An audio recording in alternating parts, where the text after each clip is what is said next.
আপনি যখন 7 তারিখে ওয়ার্ল্ড কাপ বাংলাদেশ এবং আফগানিস্তানের খেলা দেখছিলেন তখন অদ্ভুত একটা ঘটনা ঘটে। হামাস নামে একটা অর্গানাইজেশন ইসরায়েলের মাটিতে একই সাথে আকাশ, সড়ক এবং পানিপথে আক্রমণ চালায়। অনেকগুলো জায়গায় একসাথে আক্রমণ চালানো হয়, যার মধ্যে লাইভ কনসার্ট থেকে শুরু করে আর্মি ব্যারাক থেকে শুরু করে কিছু লোকালয় পর্যন্ত ছিল। মাত্র কয়েক ঘন্টার মধ্যে 700-র বেশি ইসরায়েলি মানুষকে মারা হয় এবং অনেককে কিডন্যাপ করে নিয়ে যাওয়া পর্যন্ত হয়। এই জিনিস খুব একটা নর্মাল ঘটনা না পৃথিবীর বেশিরভাগ দেশের জন্যই, এবং ইসরায়েলের সাথে তো আরো নর্মাল না, কারণ ইসরায়েল বলে ওদের আছে মোসাদ, যেটা পৃথিবীর সবচেয়ে ভয়ঙ্কর ইন্টেলিজেন্স এজেন্সিগুলোর একটা, এবং এছাড়াও ওদের আছে পৃথিবীর সবচেয়ে পাওয়ারফুল আর্মিগুলোর একটা। আমি আমার জন্মের পরের থেকে শুনতেছি ইসরায়েল এবং ফিলিস্তিনের যুদ্ধ, গাজা, জেরুজালেম ইত্যাদি কথাবার্তা আমি কিন্তু একদম সেই ছোটবেলা থেকে শুনছি, এবং আমি জানি আপনারাও সেই ছোটবেলা থেকে শুনছেন। বাট আসলে সমস্যাটা কি, ইতিহাসটা কি, এই যুদ্ধের শুরু হলো কোথায় এবং এই যুদ্ধের উৎপত্তির ব্যাপারটা আসলে কি, ইসরায়েল এবং ফিলিস্তিন সবসময় মারামারি করে কেন, এই ব্যাপারটা আমরা বোঝার চেষ্টা করবো আজকের ভিডিওতে। চলুন শুরু করা যাক। অল্প একটু জিওগ্রাফির লেসন যদি না থাকে তাহলে পুরো ভিডিওটা বুঝতে আসলে অনেক কষ্ট হবে। সো অল্প একটু জিওগ্রাফি আমি আপনাদের দেখাবো, খুব জটিল কিছু না, আমার সাথে থাকেন, আপনারা বুঝতে পারবেন। আপনারা দেখতে পাচ্ছেন আমি গুগল ম্যাপ ওপেন করে রাখছি আমার ল্যাপটপের ভিতরে, এবং এই জায়গাটার নাম হলো পুরাটা, এই যে জায়গাটা, এটা হলো ইসরায়েল। বোঝা যাচ্ছে, আমরা গুগল ম্যাপ দেখে বুঝতেছি। এই ছোট্ট যে জায়গাটা, যেটার এক পাশে মেডিটেরেনিয়ান সি সাগর এবং অন্য পাশে ইসরায়েল এবং এই পাশে ইজিপ্ট, এটা কিন্তু ইজিপ্ট, এই জায়গাটুকুর নাম হলো গাজা স্ট্রিপ, যেটা ফিলিস্তিনের অংশ। এই পাশে আপনারা দেখতে পাচ্ছেন ওয়েস্ট ব্যাংক বলে একটা জায়গা লেখা, এবং ওয়েস্ট ব্যাংক জায়গাটার ভেতরেই হলো জেরুজালেম। ওয়েস্ট ব্যাংক জায়গাটার মালিক ইসরায়েলও এবং ফিলিস্তিনও অফিসিয়ালি, যেটা হওয়ার কথা ছিল, বাট আসলে ইসরায়েল পুরো জিনিসটা দখল করে রাখছে। ফিলিস্তিনিকে মোটামুটি কোনো পাওয়ারই দেওয়া হয় না ওয়েস্ট ব্যাংকের ভিতরে, যদিও এটা একটা আলাদা দেশ হওয়ার কথা ছিল। তেল আভিভ হইল ইসরায়েলের রাজধানী, যেখানে আমেরিকান এম্বাসি ছিল 2-3 বছর আগ পর্যন্ত, এবং ডোনাল্ড ট্রাম্প তেল আভিভ থেকে আমেরিকান এম্বাসি সরায় জেরুজালেমে নিয়ে আসছিল, যেটা মূলত এটাই ইন্ডিকেট করছে পুরো দুনিয়াকে যে জেরুজালেমে যেহেতু আমরা এম্বাসি দিছি, তার মানে জেরুজালেম মনে হয় ইসরায়েলের। কারণ আপনি চিন্তা করেন, আমি যদি আমেরিকা হই এবং আমি যদি বলি আমার বাংলাদেশে এম্বাসিটা আছে মিরপুরে, তাহলে কি মনে হবে মিরপুর বাংলাদেশের ভিতরে? এই কারণেই তো বাংলাদেশে এম্বাসিটা আমি মিরপুরে বসাইছি, তাই না? সো এতদিন পর্যন্ত তেল আভিভের ভিতরে ছিল আমেরিকান এম্বাসি, কারণ আমেরিকা বলতো তেল আভিভ তো ইসরায়েলের। সো ইসরায়েল আমি যদি আমেরিকান এম্বাসি দিই, আমি তেল আভিভে দিছি। এখন যেহেতু আমেরিকান এম্বাসি জেরুজালেমে দিছে, সো ওরা এটাই বলতে চাইছে জেরুজালেমও তো আসলে ইসরায়েলের। এই কারণেই আমি জেরুজালেমের ভিতরে আমেরিকান এম্বাসি দিতেই পারি, কোনো সমস্যা নেই, যেটা আপনাদের বোঝায় যে আমেরিকা আসলে কতটুকু ইসরায়েলকে সাপোর্ট করে। আর কুইকলি আপনারা একটু দেখে ফেলেন এই ম্যাপটা, আমি একটু জুম আউট করবো তাহলে আপনাদের বুঝতে সুবিধা হবে। ইসরায়েলের এই পাশে হইল জর্ডান, জর্ডানের সাথে ইসরায়েলের বিশাল একটা বর্ডার আপনারা দেখতে পাচ্ছেন। ইসরায়েলের ওই পাশে হইল লেবানন, যেটা ইসরায়েলের সাথে ছোট্ট একটা বর্ডার শেয়ার করে, এবং আপনারা এই পাশে দেখতে পাচ্ছেন সিরিয়া, সিরিয়াও কিন্তু ইসরায়েলের সাথে একটা মেজর বর্ডার শেয়ার করে এই জায়গাটায়, এই যে এই কোণাটার ভিতরে। এবং এই পাশের পুরো জায়গাটাই হলো ইজিপ্ট। ইজিপ্ট বিশাল একটা দেশ, আমি যদি আরেকটু জুম আউট করে আপনারা বুঝতে পারবেন যে ইজিপ্ট আসলে কত বড়, বিশাল একটা দেশ হইলো ইজিপ্ট। এবং এই যে রেড সি, এই রেড সিটা কিন্তু আমি আপনাদের ইজিপ্টের যে ভিডিওটা ছিল আমার, ওখানে বিস্তারিত রেড সির ইতিহাস আমি বলছিলাম। এবং আমি যদি আরেকটু নিচে নামি ম্যাপের ভিতরে, তাহলে আপনারা দেখতে পারবেন যে সুয়েজ ক্যানাল ট্যানাল কই আছে, বাট ওগুলো বোঝার বিষয় না। ইসরায়েল জিওগ্রাফিক্যালি কোন জায়গাটায় অবস্থিত, জেরুজালেম কোন জায়গাটায় অবস্থিত, গাজা কি এবং ওয়েস্ট ব্যাংক কি, এই ব্যাপারটা যদি আপনি বোঝেন তাহলে আপনার বাকি ভিডিওটা বুঝতে অনেক বেশি সুবিধা হবে। চলুন আবার ভিডিওতে যাওয়া যায়। আচ্ছা, এটা হলো আজকের অবস্থা, বাট সব সময় কিন্তু ইতিহাস এরকম ছিল না। আপনারা সবাই আমি জানি মোটামুটি উসমান রাদিয়াল্লাহু তাআলা আনহুর নাম জানেন। আমাদের ধর্ম ইসলামে ওনার অনেক অনেক গুরুত্বপূর্ণ অবদান আছে। উসমান রাদিয়াল্লাহু তাআলা আনহুর কিন্তু অনেক ইন্সপায়ারিং এবং ইন্টারেস্টিং ঘটনা আছে ওনার জীবনের, যেগুলো নিয়ে আলাদা ভিডিওই হওয়া সম্ভব। উনি যে মহানবীর 2 মেয়েকে বিয়ে করলো, এক মেয়ে মারা যাওয়ার পর যুদ্ধে তারপর আরেকজনকে বিয়ে করলো, উনি যে মদিনায় একটা কুয়া কিনে তারপর ডোনেট করে দিল, বা মসজিদের সাইজ বড় করলো, মসজিদের পুরা জমি কিনে, অনেক অনেক ইন্টারেস্টিং স্টোরি আছে উনার, বাট ওগুলা এই ভিডিওর আলোচ্য বিষয় না। আপনারা যদি চান আমি উনাকে নিয়ে আলাদা একটা ভিডিও বানাই, আমাকে অবশ্যই কমেন্টে জানাবেন, আমি চেষ্টা করব। উসমান রাদিয়াল্লাহু তাআলা আনহুর নাম হঠাৎ করে এই ভিডিওতে বলার কারণ হলো উনার এই নামটা, উসমান নামটার থেকে ইন্সপিরেশন নিয়ে উনার মৃত্যুর প্রায় 700 বছর পরে টার্কিতে একটা লোক তার বাচ্চার নাম রাখে উসমান। 1300 সালের পর থেকে প্রায় 600 থেকে 700 বছর যেই বাচ্চাটার নাম রাখা হয়েছিল উসমান, এই বাচ্চাটা এবং তার দলবল এবং তার সন্তানেরা পুরা পৃথিবী শাসন করে। এখন আপনি ভাবতে পারেন যে আচ্ছা, 1300 সালের পরের থেকে পুরা পৃথিবী শাসন করছে এরা প্রায় 600-700 বছর, তার মানে তো 1800 সাল পর্যন্ত মোটামুটি শাসন করছে। 1800-র একটু পরে তো ইংরেজরাও অনেক কিছু শাসন করছে, যেগুলোর কথা আমরা সবাই জানি যে ইংরেজরা ভারতবর্ষ শাসন করেছিল। কিন্তু এই যে উসমানরা শাসন করছিল, এদের কথা আমরা কেন জানি না? এদের কথা কি আমাদের কখনো পড়ানো হয় নাই কোনো বইতে? কাহিনীটা হইলো পড়ানো হয়েছে, কিন্তু আপনি কখনো টের পান নাই। তার কারণ পড়ানোর মধ্যে একটা টুইস্ট ছিল। উসমান নামটা অ্যারাবিক নাম, আরবি নাম, এবং এই নামের একটা ইংলিশ ট্রান্সলেশন আছে। ইংরেজরা কিন্তু উসমান বলে না, ইংরেজরা এই নামটাকে যেই নামটা বলে সেই নামটা বললেই আপনারা পুরো ব্যাপারটা বুঝে যাবেন। সেই নামটা হইল অটোমান। উসমান থেকে অটোমান ব্যাপারটা আসছে, এবং অটোমান সাম্রাজ্যের কথা কিন্তু আমরা সবাই শুনেছি। এই অটোমান সাম্রাজ্যই প্রায় 700 বছরের মতো, 700 বছর একটু কম সময় পুরো পৃথিবীকে কিন্তু শাসন করেছে। অটোমান এম্পায়ারের হাতে একটা সময় দেখা গিয়েছিল এশিয়ার মেজরিটি অংশ আছে, ইউরোপের প্রায় পুরাটাই আছে, এবং মিডল ইস্টেরও একটা প্রায় মেজরিটি 90% মতো অংশ অটোমান এম্পায়ারের ভিতরে ছিল। এবং যে কারণে অটোমান এম্পায়ারের কথা আসতেছে 1800 সালের শুরুর দিকে আজকে যে ফিলিস্তিন বলে যে জায়গাটা আমরা চিনি, বা ইসরায়েল বলে যে জায়গাটা আমরা চিনি, বা জর্ডান, লেবানন, আশপাশের পুরা যে মিডল ইস্ট জায়গাটা আপনি চিনেন, বা ইজিপ্ট, এই পুরোটাই কিন্তু ছিল অটোমান এম্পায়ারের অধীনে। তো অটোমান এম্পায়ারের ভিতরের এই যে জায়গাটা, ফিলিস্তিন, প্যালেস্টাইন, এই ইজিপ্ট, জর্ডান, ইরাক, এই যে পুরা রিজিয়নটা, এই জায়গায় মানুষ সুখে শান্তিতে মোটামুটি বসবাস করত। মুসলিম বলেন, ইহুদি বলেন, খ্রিস্টান বলেন, সব ধর্মের মানুষই ওখানে ছিল, এবং সবাই মোটামুটি হ্যাপি ছিল 1800 সালের আশপাশে। হ্যাঁ, রিজিওনাল ওয়ার ছিল, ওই সময় পুরো পৃথিবী অশান্ত ছিল, বাট কোনো মেজর ঝামেলা ছিল না। তো যদিও ইহুদিরা এই অঞ্চলে হ্যাপি ছিল, অটোমান এম্পায়ারের অধীনে যে ফিলিস্তিন ছিল ওইখানে হ্যাপি ছিল, বাট পুরো দুনিয়ায় কিন্তু ইহুদিরা এত হ্যাপি ছিল না। ইউরোপের প্রায় সব জায়গায় ইহুদিদের সাথে অনেক বেশি খারাপ আচরণ করা হতো, এবং আপনি যদি ইতিহাস পড়েন আপনি দেখবেন যে ইহুদিদের সাথে এবং কালো রেশিয়াল অ্যাবিউজ যাদের সাথে করা হইতো, ব্ল্যাক মানুষজন যারা ছিল তাদের সাথে এবং ইহুদিদের সাথে মোটামুটি একই রকম অত্যাচার করা হয়েছে পৃথিবীর সব প্রান্তে। মেজরিটি আসলে হয়েছে ইউরোপের ভিতরে, যেখানে আমি বসে আছি, বাট মোটামুটি পুরো দুনিয়ায় আসলে ইহুদিদের সাথে ভয়ঙ্কর খারাপ আচরণ করা হইতো। থিওডর হার্লস নামে একটা লোক ছিল। এই লোক অস্ট্রো হাঙ্গেরির, তখনও অস্ট্রিয়ার হাঙ্গেরি এক, তখন আলাদা হয় নাই ওরা। এই লোক অস্ট্রো হাঙ্গেরির খুব বিখ্যাত একজন সাংবাদিক ছিল, এবং উনি একজন ইহুদি ছিল যেহেতু, উনি লেখালেখি শুরু করে যে পুরা পৃথিবীতে ইহুদিদের সাথে এত খারাপ ব্যাপার স্যাপার হচ্ছে। এটা কিন্তু খুব আগের কাহিনী না, 1800 সালের আশপাশের কাহিনীর কথা আমি বলতেছি, জাস্ট 200 বছর আগের কাহিনী। উনি লেখালেখি শুরু করে যে ইহুদিরা যদি চায় এই কষ্টের থেকে বাঁচতে, ইহুদিরা যদি চায় পুরা পৃথিবীর মানুষজন ইহুদিদের রেসপেক্ট করবে, পুরা পৃথিবীতে ইহুদিরা শক্ত হয়ে দাঁড়াইতে পারবে, তাহলে এটার আসলে একটাই মাত্র উপায় আছে, ইহুদিদের নিজেদের একটা দেশ লাগবে। এই দেশে শুধু ইহুদিরাই থাকবে, এই দেশে অন্য কেউ থাকবে না, তাহলেই অত্যাচার বন্ধ হয়ে যাবে, কারণ নিজেরা তো আর নিজেদের উপর অত্যাচার করবে না, তাই না? এই যে কনসেপ্টটা যে একটা ধর্মের উপর ভিত্তি করে একটা দেশ হবে, এই ধর্মের মানুষ পৃথিবীর যেখানেই আছে তার দেশ হবে একটাই, এই কনসেপ্টটাকে বলা হয় জায়োনিজম। তো ওই সময় লেখালেখি চলতে থাকে, এবং মানুষ আস্তে আস্তে, ইহুদিরা আস্তে আস্তে কনভিন্স হওয়া শুরু হয় যে হ্যাঁ, আমি যদি আমার নিজেদের একটা দেশ থাকতো যে দেশে সবাই ইহুদি, তাহলে মনে হয় ইহুদিদের উপর এই অত্যাচার আসলে হইতো না। আস্তে আস্তে মানুষ একমত হওয়া শুরু করে, এবং আস্তে আস্তে আরো অনেকে লেখালেখি শুরু করে যে না, জায়োনিজম আমাদের প্রতিষ্ঠা করতে হবে, আমাদের একটা দেশ লাগবে যে দেশে সবাই থাকবে ইহুদি। তো এখন প্রশ্ন হইলো, দেশটা কোথায় হবে? দেশ তো আর হঠাৎ করে একটা জায়গায় যে দেশ বানায় ফেলা যায় না, দেশ বানানোর জন্য একটা প্রপার জায়গা লাগবে আমাদের, এই জায়গাটা কোথায় হবে? তো ইহুদিরা যখন চিন্তা ভাবনা করা শুরু করে যে আমরা আসলে কোথায় যেয়ে থাকা শুরু করব, তখন ওদের চোখ প্রথমেই পড়ে অটোমান সাম্রাজ্যের অধীনের প্যালেস্টাইনের দিকে, কারণ প্যালেস্টাইনের ভিতরে আছে জেরুজালেম, যেটা কিন্তু ইহুদিদের জন্য খুব পবিত্র একটা জায়গা। শুধু তাই না, অটোমান সাম্রাজ্য প্যালেস্টাইন দখল করার বা শাসন করার অনেক আগের থেকে, প্রায় 950 BC বা তার আগের থেকে হিব্রু বাইবেলে লেখা আছে যে ইহুদিরা একসময় জেরুজালেম শাসন করত। যে ইহুদিরা যেহেতু একসময় জেরুজালেম শাসন করত বলে বাইবেলে লেখা আছে, এবং পরবর্তীতে ওরা জানে যে জেরুজালেম এখনো আমাদের জন্য একটা পবিত্র জায়গা, এবং ওরা মোটামুটি তাকায় দেখে যে অটোমান সাম্রাজ্যের ভিতরে তখন যে ইহুদিরা বসবাস করতেছে তাদের সাথে তেমন কোনো খারাপ কিছু করা হচ্ছে না, সবকিছু মোটামুটি ভালোই চলতেছে। তো পৃথিবীর সব ইহুদিরা আস্তে আস্তে প্যালেস্টাইনে আসা শুরু করে। তো ওই সময় তো কোথাও থেকে কোথাও যাইতে কোনো ভিসা লাগতো না, কোনো সমস্যা ছিল না, এবং অটোমান সাম্রাজ্য খুব ওপেন ছিল, খুব প্রপার একটা সুন্দর শাসন ব্যবস্থা ছিল, যেখানে কোনো তেমন বড় সমস্যা ছিল না, এবং ওইখানে ইহুদিরা আগে থেকেই ছিল 20,000-এর মতো মানুষ। তো এমন না যে নতুন ইহুদি আসলে কোনো সমস্যা আছে। তো পুরো পৃথিবী থেকে ইহুদিরা অটোমান সাম্রাজ্যের ভিতরের প্যালেস্টাইনে আসা শুরু করে, এবং অটোমান সাম্রাজ্য ওদেরকে ওপেন আর্মস দিয়ে গ্রহণ করে, কারণ মানুষ আসতেছে, পুরো পৃথিবীর থেকে নিপীড়িত মানুষ আসতেছে, পুরো পৃথিবীতে ইহুদিদের সাথে অত্যাচার করা হয়েছে, তারা সবাই বাঁচতে আস্তে আস্তে প্যালেস্টাইনে আসতেছে, কেউ আটকায় না, এবং আস্তে আস্তে ইহুদিরা ফিলিস্তিনে আসা শুরু করে।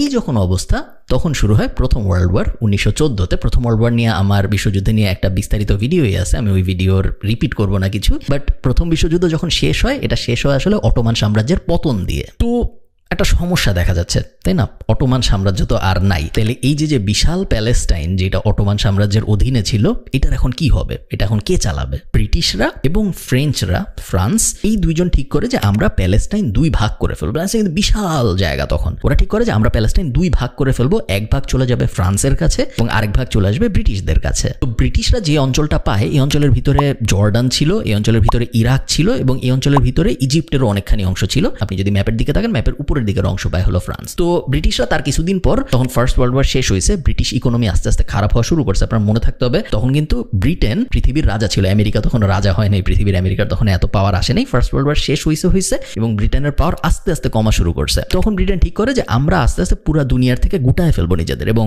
আপনারা জানেন যে তার 30 বছর পরে ব্রিটেন কিন্তু ভারতবর্ষ থেকেও চলে গেছে ইন্ডিয়া ছেড়ে, না হলে আমরা কখনো হয়তো স্বাধীন হইতেই পারতাম না যদি ইন্ডিয়া প্রথমে স্বাধীন না হইতো। তো ওরা ঠিক করে যে আমরা আস্তে আস্তে চলে যাবো। তো ওরা প্রথমে ইরাক ছেড়ে দেয়, তারপর ওরা জর্ডান ছেড়ে দেয়। ইরাক এবং জর্ডান এই দুইটা অঞ্চল স্বাধীন হয়ে যায়, বাট তারপরেও প্যালেস্টাইনের একটা বিশাল অংশ কিন্তু ব্রিটিশরা নিজেদের কাছে রেখে দেয়। তো ব্রিটিশরা যে অঞ্চলটা রেখে দেয়, যে অঞ্চলকে বলা হইতো তখন ব্রিটিশ প্যালেস্টাইন, এই অঞ্চলের ভিতরে তখন আরবরাও আছে, এই অঞ্চলের ভিতরে তখন ইহুদিরাও আছে। ইহুদিরা তখন বলা শুরু করলো যে এই অঞ্চল তো মনে হয় আমাদের, তার কারণ ওই 950 BC-তে ইহুদিরা একসময় পুরা প্যালেস্টাইন শাসন করতো, তো এই অঞ্চল তো আমাদের, এই অঞ্চলের রাইট আমাদের। আরবরা বলা শুরু করলো যে মাত্র কয়েকদিন আগে 950 BC-র কথা, বিফোর ক্রাইস্টের কথা আগে কেন বলতেছো, মাত্র কয়েকদিন আগে বিশ্বযুদ্ধের আগে এই পুরো অঞ্চল ছিল অটোমান সাম্রাজ্যের। তো এই অঞ্চল আসলে আমাদের, আর তোমরা মাত্র আসছো, আমরা এখানে হাজার খানেক বছর ধরে আসি, তো এই অঞ্চল মনে হয় আমাদের। তো এই দুই দল এই অঞ্চল নিয়ে তো ওই সময় আস্তে আস্তে মারামারি শুরু করে, বাট আজকের স্কেলে মারামারি তখনও শুরু হয় নাই। এই যে মারামারি চলতেছে দুইটা জাতের মধ্যে, এই মারামারিটা চলতে চলতেই হিটলার পাওয়ারে চলে আসে জার্মানিতে। এবং হিটলার আসার পরে কি হয়েছে ইহুদিদের সাথে আপনারা সবাই জানেন, নাজি বাহিনী কি করেছে। পুরা পৃথিবীর ইহুদিরা তখন ভয়ে থাকতো, কারণ কনসেন্ট্রেশন ক্যাম্প বলেন, মোটামুটি ওদেরকে যেখানেই পাওয়া যায়, তো ইউরোপের যদি জার্মানরা বা হিটলারের অনুসারী যে কোনো দেশের মানুষ যদি তাদেরকে পাইতো, তাদেরকে মেরে ফেলা হইতো এবং ভয়ঙ্কর ভয়ঙ্কর উপায়ে মেরে ফেলা হইতো, যেগুলা এই ভিডিওতে বলা সম্ভব না, আপনারা চাইলে গুগল করে দেখতে পারেন। তো অলরেডি ইহুদিরা পুরো পৃথিবীর থেকে প্যালেস্টাইনে আসতেছিল। তখন প্যালেস্টাইন বড় জায়গা ছিল, এখন প্যালেস্টাইন ছোট হয়ে গেছে, এখন প্যালেস্টাইন হয়ে গেছে ব্রিটিশ প্যালেস্টাইন। কিন্তু এখন ইহুদিদের উপর অত্যাচার আরো বাড়ছে, কারণ এখন হিটলার মেরে ফেলতেছে, পুরো ইউরোপে ম্যাসাকার চলতেছে। ইহুদিরা আরো আসা শুরু করে, ইহুদিদের জন্য একটাই সেফ জায়গা তখন ব্রিটিশ প্যালেস্টাইন। ইহুদিরা আরো আসতেছে, ব্রিটিশ প্যালেস্টাইন ভরে যাওয়া শুরু করে, এখন আর অত জায়গা নেই এবং এই জায়গায় ইহুদিদের সংখ্যা এক্সপোনেনশিয়াল হারে বাড়তে থাকে, কারণ পুরো পৃথিবীর থেকে ইহুদিরা তখন ব্রিটিশ প্যালেস্টাইনে আসতেছে। তো মাত্র 1000 বছরের মধ্যে, খুব বেশি দিন না, দেখা যায় যে এই পুরা অঞ্চল, পুরা ফিলিস্তিনে, যেখানে শুধু আরব মুসলিমরাই রাজত্ব করতো অটোমান এম্পায়ারে, এবং তার আগেরও অনেক সময় এবং তার পরেরও অনেক সময়, বাট এই পুরো অঞ্চলে দেখা গেল সেকেন্ড ওয়ার্ল্ড ওয়ারের সময় এসে যে ইহুদি মেজরিটি, এখানে মুসলমানের সংখ্যা কমে গেছে, মুসলমানরা আশপাশে যে নতুন দেশগুলো হয়েছে ওগুলাই চলে গেছে, এবং এই অঞ্চলে যে আরব মুসলমানরা আছে তারা আস্তে আস্তে মাইনরিটি হিসেবে ফিল করা শুরু করলো, কারণ ইহুদি দিয়ে ভরে যাচ্ছে জায়গাটা। তো আপনার বুঝতে হবে, আপনি ইহুদিদের উপরেও দোষ দিতে পারেন না, কারণ তারা নিপীড়িত হয়ে আসতেছে, তারা শখে আসতেছে না অনেকে, তারা পুরো ইউরোপের যে বাজে অবস্থা ওটা থেকে বাঁচার জন্যই আসলে একটা মাত্র সেফ জায়গা আছে, এইখানে আসতেছে। তো এই জায়গায় আরো সিরিয়াস ওয়ার হওয়া শুরু হয় আরবদের মধ্যে এবং ইহুদিদের মধ্যে, এবং ব্রিটেন পড়ে যায় বিপদের মধ্যে। আপনি চিন্তা করেন, ব্রিটেন ততদিনে ফার্স্ট ওয়ার্ল্ড ওয়ার শেষ, সেকেন্ড ওয়ার্ল্ড ওয়ার শেষ, ব্রিটেন নিজেদের নিয়ে বিজি। ব্রিটেনের ওই যে গোল্ড ইকোনমি আস্তে আস্তে খারাপ করতেছে, গোল্ড থেকে বের হয়ে আসতেছে, পেট্রো ডলারের ব্যাপারটা আস্তে আস্তে আসতেছে। ব্রিটেনের মানুষজন বলা শুরু করে যে ভাই আমার দেশ বিপদে, এই যে ব্রিটিশ কিংডম যেটা ইউনাইটেড কিংডম, এইটা হইলো বিপদের মধ্যে আছে, তুমি কিসের মিডল ইস্টে যায় একটা জায়গায় প্যালেস্টাইন ব্রিটেন বানায় রাখছো, ওখানে দুই দল মারামারি করতেছে, তোমার কি? সো ব্রিটিশরা বলা শুরু করে নিজেদের সরকারকে যে ভাই ওগুলা ছেড়ে ছুড়ে চলে আসো, ওগুলার মধ্যে থাইকো না। ব্রিটিশরা ঠিক তাই করে। ব্রিটিশরা ওই যে ব্রিটিশ প্যালেস্টাইন ছিল ওই পুরো জিনিসটা জাতিসংঘকে দিয়ে দেয়। জাতিসংঘ তখন নতুন নতুন হয়েছে এবং জাতিসংঘকে দিয়ে ওরা বলে যে ভাই এই জায়গাটা আমরা রাখছিলাম প্রথম ওয়ার্ল্ড ওয়ারের পরে, এই জায়গা এখন আরবরা বলে এই জায়গা ওদের, ইহুদিরা বলে এই জায়গা ওদের, আমরা ঠিক জানি না এই জায়গা নিয়ে কি করতে হবে, আমাদের কাছে টাকাও নাই, এই পুরো জায়গা আমরা জাতিসংঘকে দিয়ে দিচ্ছি, আপনারা ঠিক করেন কি করা যায়। 1947 সালে জাতিসংঘ এই জায়গা পাওয়ার পরে জাতিসংঘ একটা প্ল্যান দেয়। জাতিসংঘ ওনাদের প্ল্যানে বলে যে এই প্যালেস্টাইনকে আমরা দুই ভাগ করব, এই দুই ভাগের মধ্যে এক ভাগ পাবে ইহুদিরা এবং এক ভাগ পাবে আরবরা, বাট জেরুজালেম যে জায়গাটা, এই জায়গাটা যেহেতু ইহুদিদের জন্য পবিত্র জায়গা, মুসলিমদের জন্য পবিত্র জায়গা, এটা হবে কমন, এটা হবে কমন রাজধানী, যেখানে ওই দেশ থেকেও মানুষ আসতে পারবে, দুইটাই প্যালেস্টাইন, তখনও প্যালেস্টাইন ছাড়া অন্য কোনো নাম আসে নাই, ইহুদিরাও তখন আসতে পারবে জেরুজালেমে এবং মুসলিমরা তো অবশ্যই যেতে পারবে জেরুজালেমে। এটা ছিল জাতিসংঘের প্ল্যান। এই প্ল্যানটা খুব একটা খারাপ ছিল না যদি আপনি প্রথমে দেখেন, বাট আপনি যদি একটু গভীরে তাকান তাহলেই আপনি বুঝবেন যে প্ল্যানের মধ্যে একটা বড় সমস্যা ছিল। হ্যাঁ, দুইজনকেই রাজধানী জেরুজালেমের অ্যাক্সেস দেওয়া হয়েছে, আরবদেরও দেওয়া হয়েছে, মুসলিমদেরও দেওয়া হয়েছে এবং ইহুদিদেরও দেওয়া হয়েছে, বাট ইহুদিদেরকে পুরো প্যালেস্টাইনের ভিতরে যতটুকু জায়গা দেওয়া হয়েছে ভার্সেস আরবদের যতটুকু জায়গা দেওয়া হয়েছে, এইটার মধ্যে বিস্তর ফারাক, ইহুদিদের অনেক বেশি জায়গা দেওয়া হয়েছে এবং জাতিসংঘের লজিক ছিল যে ওই এলাকায় এখন যেহেতু ইহুদি বেশি, এই কারণে ওদের বেশি জায়গা লাগবে, সো দেশের 70-80% ইহুদিদের দিয়ে দেওয়া হয়েছে আর 20%-এর মতো মুসলমানদের দেওয়া হয়েছিল ওই সময়, যেটা আরবরা মানতে পারেনি। যুদ্ধ শুরু 1948-এর এই যুদ্ধটাকে বলা হয় আরব ইসরায়েল ওয়ার এবং এই যুদ্ধে আরবের পক্ষে আশপাশের সব দেশ অংশগ্রহণ করে ইসরায়েলের বিপক্ষে, যে Egypt, Jordan, Syria, Lebanon, Iraq, এই 5টা দেশ ভার্সেস ইসরায়েল। এই হলো যুদ্ধ, এবং এই যুদ্ধে ইসরায়েল জিতে। 1 বছর এই যুদ্ধ চলে এবং তারপরে দেখা যায় যে পুরা প্যালেস্টাইনের মেজরিটি আসলে ইসরায়েলের কাছে চলে গেছে। ইসরায়েল প্রতিষ্ঠিত হয় একটা দেশ হিসেবে ওই সময় যে, এবং ইসরায়েল প্রাউডলি বলে যে আমরা যেহেতু এখন যুদ্ধ করে এই দেশ দখল করে ফেলছি, এখন তো আর আমরা এটা ছাড়বো না, এটা আজকের থেকে ইসরায়েল। প্যালেস্টাইন আমরা বুঝি না এখন আর, ইসরায়েল এটা আমরা জায়োনিজম প্রতিষ্ঠা করে ফেলেছি, আমরা ইহুদিদের জন্য একটা রাষ্ট্র বানায় ফেললাম। 1 বছর পরে এই যুদ্ধ যখন শেষ হয় এবং এই যে ইসরায়েল ঘোষণা দিয়ে ফেললো যে আমরা দখল করে ফেলছি এই পুরো জিনিসটা, এই যুদ্ধ শেষ হওয়ার পরে দেখা যায় যে জর্ডান এক কোনায় অল্প একটু জায়গা দখল করছে এবং ইজিপ্ট আর এক কোনায় অল্প একটু। জর্ডান ইজিপ্ট এরা কিন্তু যুদ্ধ হারছে, ইসরায়েল জিতছে, ইসরায়েলি মেজরিটি দখল করছে, বাট জর্ডান যে জায়গাটা অল্প একটু দখল করে এবং ইজিপ্ট যে জায়গাটা অল্প একটু দখল করে, ওইখানে হয় নতুন ফিলিস্তিন, এবং বাকি পুরা যে ফিলিস্তিন ছিল ওটা হয়ে যায় ইসরায়েল। এবং জর্ডান যে জায়গাটা দখল করে রাখতে পারছিল এই 1 বছরের যুদ্ধ শেষ হওয়ার পরে, ওইটাকেই আমরা আজকে চিনি মেইনল্যান্ড ফিলিস্তিন হিসেবে, এবং ইজিপ্ট যেই অল্প একটু জায়গা দখল করে রাখতে পারছিল ওই জায়গাটাকে আজকে আমরা চিনি গাজা হিসেবে। যুদ্ধ যখন শেষ হয়, যুদ্ধ শেষ হওয়ার আগ পর্যন্ত তো সব যুদ্ধ চলতেছে, বাট যুদ্ধ শেষ হওয়ার পর যেহেতু ইসরায়েল প্রতিষ্ঠা হয়ে গেছে, ইসরায়েল বলে যে ভাই এইখানে যত নন জু ছিলা, যত নন ইহুদি মানুষ ছিলাম, মুসলিম ছিলাম, বেসিক্যালি নন ইহুদি বলতে আসলে মুসলিমই বোঝায় ওই সময়, তারা এখন এই 2 জায়গায় চলে যাও, হয় তোমরা গাজায় চলে যাও অথবা তোমরা নতুন ছোট্ট ফিলিস্তিনে চলে যাও, যেটা জর্ডান বাঁচাইতে পারছিল, বা গাজা যেটা ইজিপ্ট বাঁচাইতে পারছিল, এই দুইটার কোনোটায় তোমরা চলে যাও, বাকি পুরাটা এখন ইসরায়েল, এইখানে আমরা তোমাদের রাখবো না। প্রায় 8 লাখ মানুষকে, 8 লাখ, 1 2 জন না, এই 2 জায়গায় পাঠায় দেওয়া হয় জোর করে। এবং আপনি চিন্তা করেন গত 1000 বছর ধরে মানুষ থাকতো, তাদের বাপ দাদা দাদার দাদা সবাই থাকতো, পুরা দেশ ছিল তাদের। জাস্ট 1 বছরের মধ্যে একটা যুদ্ধের পরে এদের বলে দেওয়া হয় যে এই সব জায়গা ছেড়ে তোমাদের চলে যাইতে হবে, এটা এখন আরেক দেশ, এটা এখন আর তোমাদের ফিলিস্তিন নেই, ফিলিস্তিন ওই 2 পাশের ছোট্ট 2টা জায়গা, বাকি যে পুরাটা এটা আসলে এখন ইসরায়েল। এই যে পুরো ব্যাপারটা, যে জিনিসটা হলো, এটাকে বলা হয় আল নাকবা, এবং ইংরেজিতে এটাকে বলা হয় ক্যাটাস্ট্রফি, এবং আল নাকবা বলে আপনি গুগল করলে এটার ব্যাপারে আপনি পুরা বিস্তারিত জানতে পারবেন। তো এরপর কিছুদিন সব নর্মাল, যেরকম নর্মাল আসলে থাকা সম্ভব যুদ্ধের পরে ওরকম নর্মাল। নতুন ইসরায়েল তেমন কিছু বলে না, নতুন ফিলিস্তিনও আসলে তেমন কিছু বলে না, কারণ দুইজনের কারো পক্ষেই আসলে বুঝে উঠতে পারতেছিল যে এখন নেক্সট মুভ আসলে কি হবে। ফিলিস্তিনিরা একটু ভয়ঙ্করভাবে স্যাড যে আমাদের পুরো একটা সুন্দর সাজানো বাগান ছিল, পুরোটা ধ্বংস হয়ে গেছে। ইসরায়েলিরা অনেক বেশি হ্যাপি, কারণ যুদ্ধের পরে ওদের আসলে জাতিসংঘ ওদের যা দিত তার থেকেও বেশি পাইছে ওরা যুদ্ধ করে, তো ওরা খুবই হ্যাপি। এখন ওরা নিজেদের দুজনই আসলে নিজেদের দেশ গোছানো নিয়ে কিছুদিন বিজি থাকে। এই বিজি থাকার কিছুদিন পরেই 1967 সালে এসে জাস্ট 20 বছরের আশপাশে একটু নর্মাল থাকে সবকিছু, আবার যুদ্ধ শুরু, এবং এক্স্যাক্ট সেম টাইপ যুদ্ধ। সব আরব দেশগুলো এক হয়ে যায়, আবার ওই 5টা মেজর আরব দেশ এবং ইসরায়েলের বিরুদ্ধে যুদ্ধ ঘোষণা করে। 5টা মেজর দেশ যুদ্ধে, যাদের সাথে বর্ডার আছে, ইরাক, জর্ডান, লেবানন, সিরিয়া টিরিয়া, যাদের সাথে বর্ডার আছে তারা তো সরাসরি ইসরায়েলের বিপক্ষে যুদ্ধে নামে। যাদের সাথে বর্ডার নাই, ধরেন কাতার টাতার, এই সব দেশও এই মুসলিম দেশগুলোকে সাপোর্ট দেয়। সো সব দেশ এগেনস্ট ইসরায়েল ওই সময় যুদ্ধ করে। বাট ততদিনে 20 বছর যেহেতু হয়ে গেছে ইসরায়েলের, ততদিনে ইসরায়েলেরও অনেক অ্যালাই হয়ে গেছে। আমেরিকা, ইউরোপে ইসরায়েল অনেক বন্ধু বানায় ফেলছে, এবং এই যুদ্ধেও ইসরায়েল জিতে। এবং এই যুদ্ধে ইসরায়েল এমনভাবে জিতে যে ওরা শুধু যে নিজেদের ইসরায়েল দখল করে তা না, ওরা উপরে যে জর্ডান অনেকখানি দখল করে ফেলে, নিচে এসে ইজিপ্ট অনেকখানি দখল করে ফেলে, এবং এই 2 দখল করা জায়গা ওরা পরে ছেড়ে দেয়, পিস ট্রিটি সাইন করে। মেইনলি সোজা বাংলা যদি আমরা বলি, ওরা ইজিপ্টের যে অংশ দখল করছিল ওরা ওটা ইজিপ্টকে ফেরত দিয়ে দেয়, বলে তোমরা আর কোনোদিন আমাদের অ্যাটাক করবে না, তাহলে ফেরত দিব। সেম জর্ডানের সাথে এটা হয়, এবং বাকি সবাই মোটামুটি হার মেনে যায়, এবং সবাই এটাই ধরে নেয় যে ইসরায়েলকে মনে হয় আর হারানো সম্ভব হবে না। এবং এই যুদ্ধের পরেই 1967 যুদ্ধের পরেই মূলত ওইদিকে যে গাজা ছিল ওটাও ইসরায়েল দখল করে ফেলে পুরাটা, যেটা ফিলিস্তিন মেইনলি। তারপরে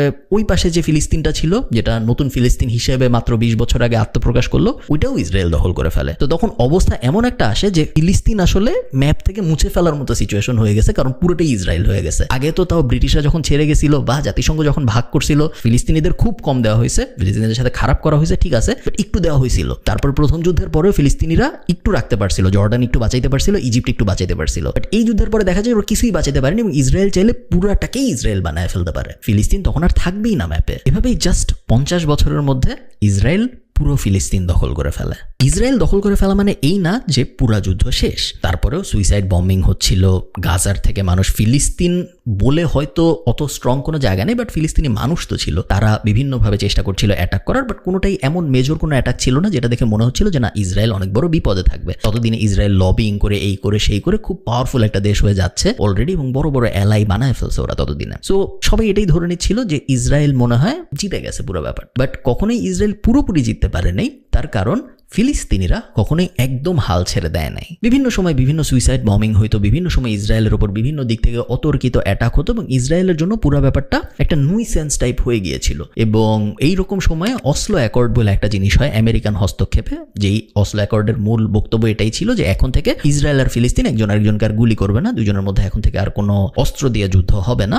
এবং এই অসলো অ্যাকর্ডের মধ্যে অসলো অ্যাকর্ড 2টা হয়, অসলো অ্যাকর্ড 1 এবং 2, এবং 2টার সারমর্ম এটাই যে ওই যে ছোট্ট ফিলিস্তিন এবং ছোট্ট গাজা ছিল ওই জায়গাগুলা আবার ফিলিস্তিনের কাছে পুরোপুরিভাবে চলে যাবে, ইসরায়েল ওই দুই জায়গা থেকে সরে যাবে এবং ওই দুই জায়গার মধ্যে যে জায়গায় জেরুজালেম আছে যেটা ওই পাশের ফিলিস্তিনে, ওই জেরুজালেমে ইসরায়েল এবং ফিলিস্তিন দুইজনই পার্টিসিপেট করবে, দুইজনের ওখানে কমন পাওয়ার থাকবে। এছাড়া বাকি যে ফিলিস্তিন আছে ওই ফিলিস্তিনের মেজরিটি আসলে ফিলিস্তিনের হাতে ফেরত দেওয়া হচ্ছে ছোট্ট জায়গায়, এবং বাকি যে পুরো ম্যাপটা আছে ওটা তো ইসরায়েলের আছেই। ইসরায়েল রাজ করা শুরু করে এবং ইসরায়েলের এই রাজ করার মানে এটা না যে পুরোপুরিভাবে যুদ্ধ থেমে গেছে। সুইসাইড বম্বিং চলতে থাকে, ফিলিস্তিনিরা নিজেদের দেশ ফেরত পাওয়ার জন্য যা যা তাদের পক্ষে করা সম্ভব সবকিছুই করার চেষ্টা করে। খুব বেশি সাপোর্ট ওরা ইন্টারন্যাশনালি পায় এরকম না, কারণ ততদিনে ইসরায়েল লবিং টবিং করে মেজর পাওয়ার সেগুলা সবই নিজেদের বানায় ফেলছে। আমেরিকা, ইউরোপ, সেই ইউরোপ যে ইউরোপ মাত্র কয়েকদিন আগে ইহুদিদের সাথে ভয়ঙ্কর বাজে আচরণ করতেছিল, হিটলাররা সবাই ইহুদিদের সাপোর্টার হয়ে যায়, সবাই ইসরায়েলের সাপোর্টার হয়ে যায় এবং ফিলিস্তিনের সাপোর্টার মোটামুটিভাবে কেউই নাই ওই সময়, এরকম ধরা হয়। এবং ঠিক তার কিছুদিন পরে 1987 সালের দিকে যদি আমি ভুল না করি অসলো অ্যাকর্ড বলে একটা জিনিস হয়, এটা একটা শান্তি চুক্তি এবং এটা আমেরিকার মধ্যস্থতায় হয়। এবং মূলত শান্তি চুক্তির সারমর্ম এটাই যে জেরুজালেমে ইসরায়েল এবং নতুন ফিলিস্তিনের সবারই অ্যাক্সেস থাকবে, কারণ জেরুজালেম দুজনের জন্যই পবিত্র জায়গা, এবং বাকি যে গাজা টাজা আছে এইগুলা ফিলিস্তিনিদের হাতে ফেরত দিয়ে দেওয়া হবে। আপনারা যা ইচ্ছা করেন এটা নিয়ে, ইসরায়েল এগুলো আর হস্তক্ষেপ করবে না। ইসরায়েল তাদের যে বিশাল দেশটা এখন আছে ওই দেশটা নিয়ে থাকবে। অ্যাকচুয়ালি আসলে তা হয় না, অসলো অ্যাকর্ড হয়, বাট ইসরায়েল তারপরেও হস্তক্ষেপ চালায় যায়। ইসরায়েল রেগুলারলি ওই সব জায়গায় ঢুকে এবং খুব বাজেভাবে ঢুকে। ইসরায়েলের মানুষজন যখন জেরুজালেমে ঢুকে, আপনারা সবাই জানেন যে মসজিদের ভিতরে ঢুকে কি হয় বা গাজা স্ট্রিপে ঢুকে কি করে, ওগুলো আমি এখন ভিডিওতে বলতেছি না। বাট মূলত অসলো অ্যাকর্ডে যা যা বলা হয় যে শান্তি চুক্তি করা হয়, অস্ত্র চালনা করা হবে না, এটা ইসরায়েল মানে, বাট অস্ত্র চালনা করা হবে না মানে এই না যে জিনিসটা হয়ে গেছে। আপনারা বুঝতে পারতেছেন যে ইসরায়েল বলে যে আমরা অস্ত্র চালনা করবো না, অস্ত্র চালনা করে না, কিন্তু ওরা দেখা যায় যে কোনো সময় মসজিদে ঢুকে মারতেছে। কিছু বলে যে আমরা তো অস্ত্র চালাই নেই, বা ওরা দেখা যায় যে গাজায় বিভিন্ন বাসা ভেঙে ঢুকে যাচ্ছে, বা একটা ইহুদির হয়তো বাসা নেই, বা ইহুদি একজন গরিব, সে আস্তে করে ফিলিস্তিনের ভিতরে চলে যায়, ফিলিস্তিনের একটা বাসা সে দখল করে ফেলে। কিছু বলা হলে বলে যে কোনো অস্ত্র তো চালানো হয় না, কোনো সমস্যা নেই। এবং যদি ফিলিস্তিনিরা মামলা করার চেষ্টা করে, মামলা কাদের করবে? না আছে কোনো আইন ব্যবস্থা, সবই ইসরায়েলের কন্ট্রোলে। তো খুব আনফর্চুনেট একটা ব্যাপার হয় যে ফিলিস্তিনিরা গাজার এপাশে তো নাই, মেইন ফিলিস্তিনেও দেখা যায় যে খুবই মানবেতর জীবনযাপন করা শুরু করে তারা। তো ইসরায়েল আস্তে আস্তে পাওয়ারফুল হতে থাকে, ফিলিস্তিনের পাওয়ার আস্তে আস্তে আরও কমতে থাকে, যা ছিল তার থেকেও কমতে থাকে, ফিলিস্তিনের মানবেতর জীবনযাপন আরও নিচের দিকে যেতে থাকে এবং ইসরায়েল আরও উপরের দিকে যেতে থাকে। ইসরায়েল যত উপরের দিকে যায় তত জায়নিজমের ফলোয়ার যারা ছিল তারা আরও ইসরায়েলে আসা শুরু করে। পৃথিবীর দাবত জায়গায় যত ইহুদি মানুষজন ছিল যারা তখনও ইসরায়েলে আসে নাই, তারা এখন আসা শুরু করে, কারণ এখন তো ইসরায়েল বিশাল, এখন ইসরায়েলের আর কোনো সমস্যা নাই, যুদ্ধ সব শেষ, অসলো অ্যাকর্ড হয়ে গেছে, কোনো সমস্যা নেই কোথাও। পুরো পৃথিবী থেকে মানুষজন ইহুদিরা আসা শুরু করে ইসরায়েলে, এবং একটা ছোট্ট গ্রুপ তারা এটা মেনে নিতে পারে না। যাই হোক, আমরা কখনোই এটা স্বীকার করবো না, আমরা কখনোই এটা মানবো না যে ইসরায়েল নামে একটা দেশ আছে, কারণ পুরোটা ফিলিস্তিন ছিল গত 1000 বছর। অন্য আরেকজন জোর করে এসে দখল করে কিছু আইন বানায় নিজেদের দেশ বানায় ফেলছে, মানে এই না যে এটা ওদের দেশ হয়ে গেছে, এটা আমাদের দেশ ছিল, এটা আমাদের দেশই থাকবে। এবং এই যে ছোট্ট গ্রুপটা, এই গ্রুপটার নাম হলো হামাস, যারা গাজা দখল করে ফেলে তার কিছুদিন পর, এবং গাজা দখল করে গাজা শাসন করা শুরু করে হামাস নামে এই অর্গানাইজেশন। ইসরায়েল যখন দেখে যে হামাস নামে একটা অর্গানাইজেশন পুরা গাজা স্ট্রিপ দখল করে ফেলছে, ওরা পুরা গাজা এলাকাটাকে ব্লক করে ফেলে। গাজা খুব ছোট্ট একটা এলাকা, আপনারা ম্যাপে দেখবেন এখনই। এই গাজা এলাকাটার একদিকে সাগর, একদিকে ইজিপ্ট এবং আরেকদিকে ইসরায়েল, যে ইসরায়েল আসলে ফিলিস্তিন হওয়ার কথা ছিল। তো 3 দিকে যেহেতু ব্লকেট দেওয়া পসিবল, ব্লক করে ফেলে এবং ব্লক করে পুরা এই গাজা স্ট্রিপের 4 দিকে দেয়াল বানায় এবং গাজা স্ট্রিপের 4 দিকে আর্মি বসায়। গাজার থেকে কেউ যেন বেরোইতেও না পারে ইসরায়েলের পারমিশন ছাড়া, গাজায় কেউ যেন ঢুকতেও না পারে ইসরায়েলের পারমিশন ছাড়া। পুরা হামাসকে এক জায়গায় আটকায় ফেলার জন্য ইসরায়েল এই পরিকল্পনাটা করে, এবং এই কারণে গাজাকে বলা হয় পৃথিবীর সবচেয়ে বড় ওপেন এয়ার প্রিজন। আপনি ছোটবেলা থেকে যে ইতিহাসটা জানেন, ইসরায়েলের সাথে ফিলিস্তিনের মারামারি, গাজা উপত্যকা নিয়ে ঝামেলা, এই সব কিছুই আসলে এর পরের থেকে। তো হামাস গাজাকে দখল করে ফেললো এবং তারপর হামাস ইসরায়েলের সাথে যুদ্ধ করা শুরু করলো। হামাসকে হিজবুল্লাহ সহ, ইরান সহ, কাতার সহ অনেক দেশ সাপোর্ট করা শুরু করলো। ওই হামাসের সাথে ইসরায়েলের যে যুদ্ধ, এটাই গত 20 বছর ধরে হয়ে আসতেছে। হামাস বিভিন্ন সময় ইসরায়েলে অ্যাটাক করে বিভিন্নভাবে, এটা রিসেন্ট অ্যাটাক আমরা দেখলাম গত সপ্তাহে। ইসরায়েলও অনেক সময় প্রভোক করে, ইসরায়েল অনেক সময় জেরুজালেমে ঢুকে যায়। গাজার সাথে তো ইসরায়েল ভয়ঙ্কর রকম বাজে আচরণ করে। গাজা খুব ছোট্ট একটা জায়গা, আপনারা যদি ম্যাপে দেখেন, এই জায়গার কারেন্ট থাকবে নাকি থাকবে না ইসরায়েল ঠিক করে, পানি যাবে নাকি যাবে না ইসরায়েল ঠিক করে, খাবার কি কি ঢুকবে সব খাবার ঢুকতে দেয় না। গাজায় কিন্তু 2 মিলিয়ন মানুষ বসবাস করে, 20 লাখের মতো মানুষ, তার মধ্যে হাফ শিশু, 50% শিশু।